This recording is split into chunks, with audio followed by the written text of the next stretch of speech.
Le Costa Concordia, le naufrage le plus cher de l'histoire. Pour commencer, le Costa Concordia était un paquebot de croisière géré par la compagnie italienne Costa Croisière. Il fut construit en 2006 au prix de 500 millions d'euros dans les chantiers de Gênes en Italie et fut ensuite mis en service le 7 juillet 2006 pour arpenter la mer Méditerranée. Avec ses 290 mètres de long et ses 36 mètres de large, le Costa Concordia est à l'époque le plus gros navire italien jamais construit. Il était surnommé le temple du luxe et des divertissements de par les installations et les nombreuses œuvres d'art présentes à bord.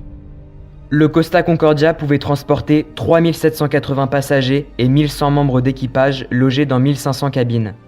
Le navire possédait également 5 restaurants, 13 bars, un théâtre, une discothèque, un casino, 5 jacuzzis, 4 piscines, un gymnase et j'en passe. C'était une gigantesque ville flottante.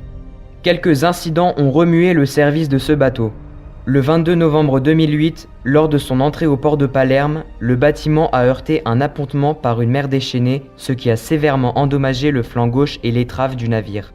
Dans la nuit du 3 au 4 mai 2011, un passager russe tombe à la mer au large de l'île du Levant. Le naufragé ne fut malheureusement jamais retrouvé. Le vendredi 13 janvier 2012, alors qu'il réalise une croisière hebdomadaire en Méditerranée au large de la Toscane, le Costa Concordia heurte un récif à 21h45. Celui-ci va lui déchirer la coque de son flanc gauche sur près de 70 mètres. À la suite de ça, le bâtiment fait naufrage sur les côtes de l'île de Giglio. Sur les 4229 personnes à son bord, 32 perdent la vie et des dizaines sont blessés. Le jour du naufrage, le commandant du navire Francesco Schettino abandonna le navire alors qu'il restait encore du monde à bord. Il fut donc vivement décrié dans les médias nationaux et internationaux et gagna le surnom de l'homme le plus détesté d'Italie. Il fut ensuite condamné par la justice italienne à 16 ans de prison. 20 mois après le naufrage, un projet titanesque se met en place.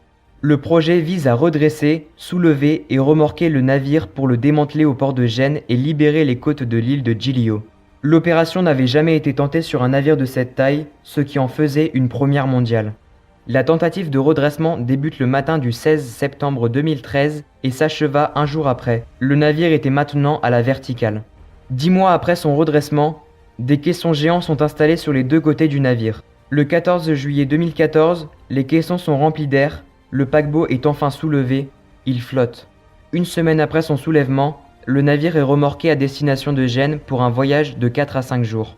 Le remorquage est effectué sous haute surveillance à cause de l'environnement maritime. Plusieurs navires vont donc l'escorter jusqu'à Gênes pour éviter la moindre anomalie. Le Costa Concordia fut démantelé le 7 juillet 2017, il aura fallu près d'1 million d'heures de travail pour détruire entièrement le navire. Enfin, pour l'ensemble des opérations de renflouement, de convoyage et de destruction, Costa Croisière aura déboursé 1,2 milliard d'euros, ce qui en fait jusqu'à aujourd'hui le naufrage le plus cher de l'histoire. Voilà, c'est tout pour moi, j'espère que cette vidéo vous a plu, on se retrouvera pour de prochaines vidéos, au revoir.